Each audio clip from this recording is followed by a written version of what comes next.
maha ei jää ju. Jaa. Ma usun seda täiesti, et kindlasti võis olla, jah.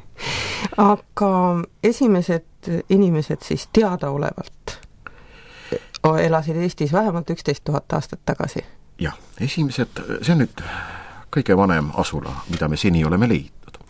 Aga nüüd me võime veel arvestada ka seda, et põhimõtteliselt on meil ajalist ruumi leida veel vanemat asulat.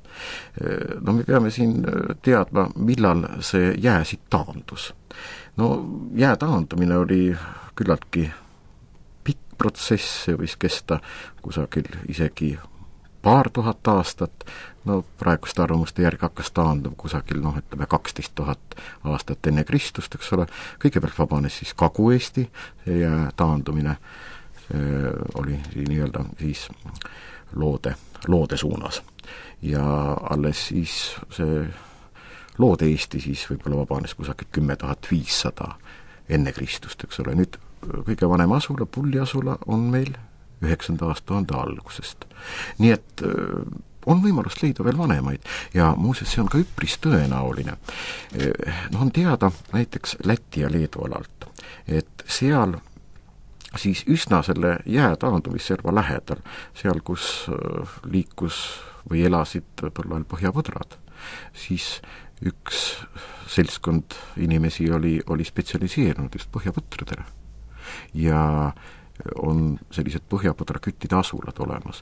Tõsi, nende jäänusid on suhteliselt vähe, sest nii nagu põhjapõdrakarjad liikusid, eks ole, nii liikusid ka inimesed ja neid on väga raske leida. Aga neid on Leedus üpriski palju, neid on juba Lätis olemas, neid on siin Pihkva oblasti alal, nii et ma usun, et neid võib leida ka Eestist. Muuseas, Eestist on leitudki põhjapõdra luid, põhjapõdra hambaid, sarvetükke, tõsi üksikuid. Need näitavad, et siin võis siis ka, jah, nii ka inimesi olla, neid põhjapõdrakütte.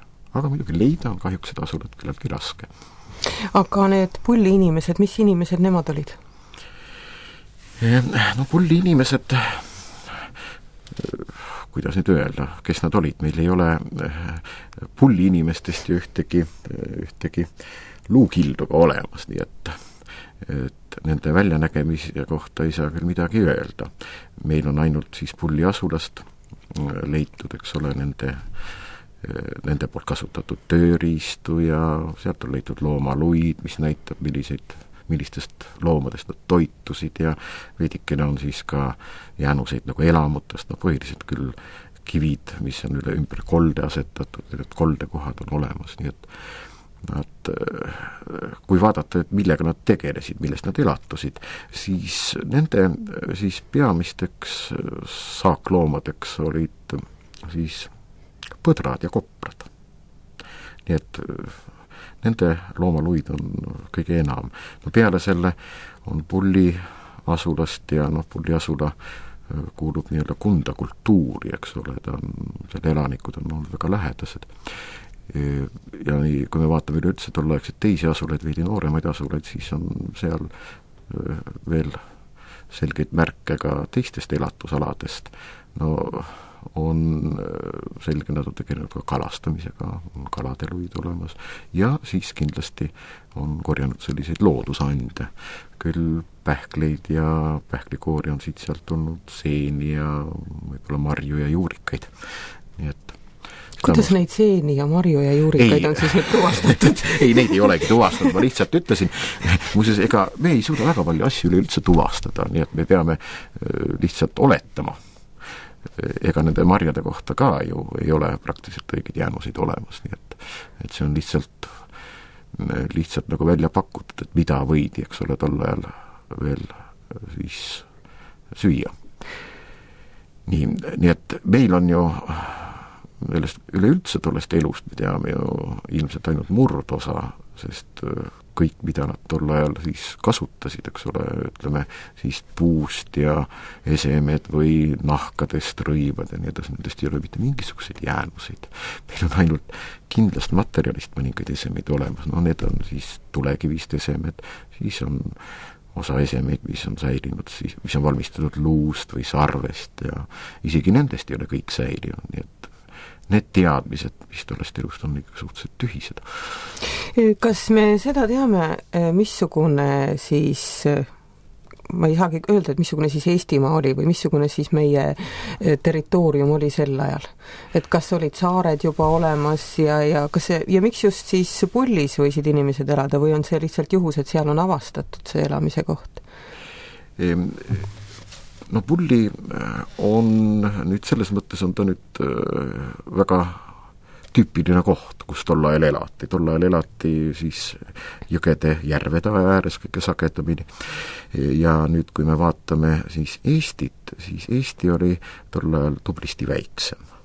Territooriumilt oli ta tunduvalt väiksem, no ma ei julge nüüd praegu öelda ruutkilomeetrite seda pindala, aga asi oli lihtsalt selles, et ma siin enne rääkisin jääajast ja kui selline paks jääkiht oli, siis see jääkiht, see nagu vajutas mõnevõrra seda maapinda allapoole, see maakoor on elastne ja nüüd pärast jääaega siis ta on järk-järgult hakanud siis taastama oma kunagist vormi, nii et on tõustud, näiteks on lood Eestis isegi välja pakutud, et seal on mitukümmend meetrit olnud see tõus ja kuna see tõus on olnud alguses, on ta kiirem olnud, ta nüüd järk-järgult aeglustunud, praegu tõuseb ka kusagil siis lood Eestis ju kusagil 2-3 millimeetrit vist aastas, nii et ja seetõttu muidugi see Eesti territoorium on pidevalt järk-järgult ju suurenenud.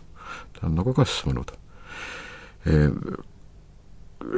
Kui me vaatame veel päris esialgu, ütleme, kui see jää sulas, siis sel ajal oli Eesti suhteliselt tilluke, võib-olla oli kolmandik, sellepärast et kogu seda Eesti territooriumi suurust on kogu aeg mõjutanud ka siin kõrval olev siis Läänemeri. Praegu me räägime ainult Läänemerest ja teame, aga omal ajal on siin olnud aga mitmesuguseid veekogusid.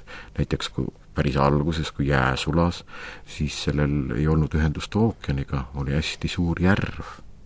Nimetakse Balti pais jääjärveks. Ja selle veed olid katsid suurt osa Eesti pinnast, et Eesti territooriumid on olnud väiksem. Muuseas, nüüd selle järve kadumisega on siis välja pakutud üks huvitav lugu. See nimetatakse seda ka Billingeni katastroofiks.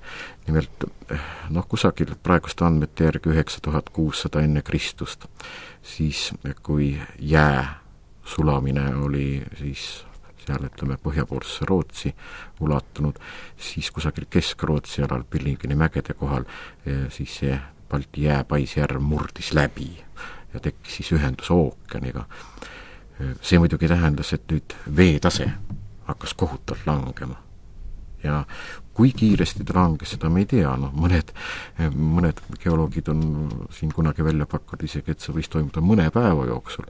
Ja kui me kujutame ette, tähendab, et siis kindlasti siin Läänemere lõunakaldal inimesi tol ajal elas, et ütleme, et nad elasid mere ääres, kui nad järsku ühel hommikul tõusevad üles ja vaatavad, merd enam ei ole, tähendab, silmapiiril on meri kadunud. Sellepärast on nimetatud seda Billingeni katastroofiks ka. Muidugi me ei tea, kas tegelikult see aset leidis, see Balti paisjääjärve tühjaks voolamine võis kesta siiski pikemat aega, võib-olla paarkümmend aastat, aga ikkagi, kui ta iga päevaga, ütleme, meri hakkab taganema ja ütleme, kus see kallak on, mererand on suhteliselt lauge, eks ole, siis ta tekitab mõistmatust kindlasti. Kas see võis, kui ta läks nii kiiresti, et kas see võis mõjutada siin elavaid inimesi samamoodi nagu kaalimeteoriit? Võis küll, ainult et ma arvan, et sellest kusagil mingisugust märke ei ole, see aeg on ikkagi nii kauge ja need asjad on nii ammu juba ära unustatud, nii et kuigi selle Balti jääpaisjärve, tähendab selle tühjaks jooksmine oli umbes 9600 enne Kristust ja nüüd Pulli elanikud, nemad on praegu umbes siis 9000 enne Kristust, nii et praegu me ei tea, et tollel Eesti territooriumi oleks kindlasti veel olnud, aga need Pulli elanikud, et see Pulli koht on saanud nime praeguse talu järgi? Ja, ta on nüüd Pulli küla ja Pulli talu. Ja tavaliselt, kui mõni arheoloogia objekt avastatakse, siis antaksegi ikka see vana koha nimi. Nii et nii on, meil on näiteks Kunda lähedal on Kunda järve asula ja no tegelikult, kui me hakkame